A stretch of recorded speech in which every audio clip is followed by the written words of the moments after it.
Hello everyone, আসসালামু আলাইকুম। সবাই কেমন আছেন? আল্লাহর রহমতে আমরা ভালো আছি।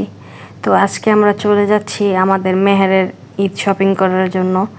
আমার ছোট ভাই বিকালে ফোন দিয়ে বলে যে মেহেরের মার্কেট করতে যাবে, তারপর ইফতারির পর আমরা সবাই একসাথে চলে যাই আমাদের মেহেরের মার্কেট করার জন্য।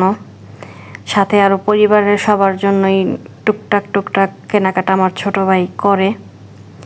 আসলে কি, পৃথিবীর প্রতিটা মানুষই চায় তার সন্তানকে মনে করেন ঈদে মার্কেট করে দিতে, বাবা মাকে, ভাই বোনকে, সবাইকে কিছু না কিছু দিতে। এটাও একটা আনন্দের ব্যাপার। আমি মন থেকে দোয়া করি পৃথিবীর যত মানুষ আছে প্রত্যেককে আল্লাহ ওই সামর্থ্য দেখ, যাতে তারা পরিবার পরিজন নিয়ে মনে করেন ঈদের আনন্দ উপভোগ করতে পারে, তাদেরকে কেনাকাটা করে দিতে পারে। আর মার্কেটও মোটামুটি ভালো ভিড় ছিল, আর হবেই না কেন বলেন। রোজার ঈদ মানে হচ্ছে গিয়ে আমাদের মুসলমানদের জন্য সবচেয়ে বড় উৎসব বা ঈদ। রোজার ঈদে আসলে সবাই চায় তার বাচ্চাকে কিছু না কিছু কিনে দিতে। কোরবানির সময় তো দেখা যায় গরু নিয়ে আমরা সবাই ব্যস্ত থাকি। তো মার্কেটে চলে গেলাম, গিয়ে প্রথমে মেয়ের জন্য আমরা একটা জামাই দেখার পরে আমাদের পছন্দ হয়েছে, সেই জামাটা নিলাম। তারপরে আমরা জুতার দোকানে গেলাম।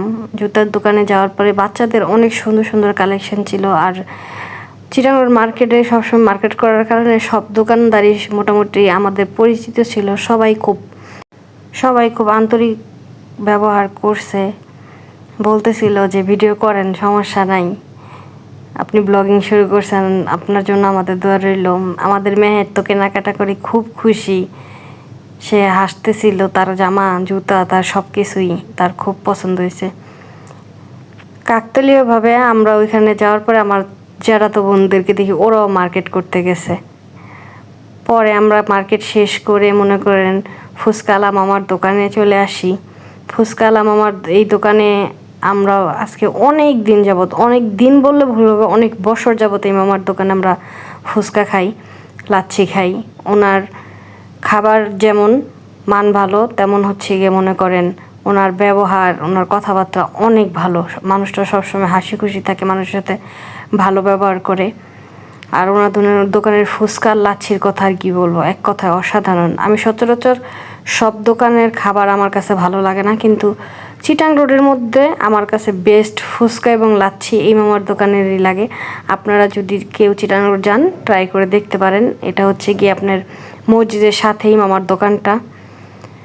তারপরে আমরা এখান থেকে খাওয়া দাওয়া করতেছি। এই যে আমার ছোটো ভাই ফুচকা লাচ্ছি এগুলো অর্ডার করলো, এগুলো খাওয়া দাওয়া করলাম। করে আমরা সবাই মিলে মনে করেন মার্কেট করে এখন আমরা আসলে বাসায় চলে যাব। তো সর্বশেষ একটা কথাই বলতে যাব যে পৃথিবীর প্রতিটি সন্তানকে আল্লাহ ওই তৌফিক দান করুক, যাতে তারা তার বাবা মাকে, ভাই বোনকে, স্ত্রী সন্তানকে পরিপূর্ণ রাখতে পারে, বা বছরের একটা ঈদে তারা কেনাকাটা করে দিতে পারে। সময় সবসময় একরকম যায় না, জীবন চলমান। আজ ভালো, কাল খারাপ, কাল ভালো হবে আবার, এইভাবেই জীবন চলবে।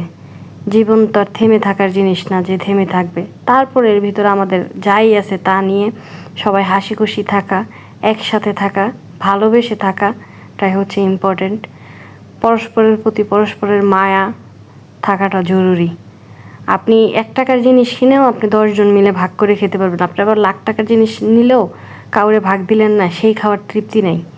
তো সবাই ভালো থাকবেন। আল্লাহ হাফেজ।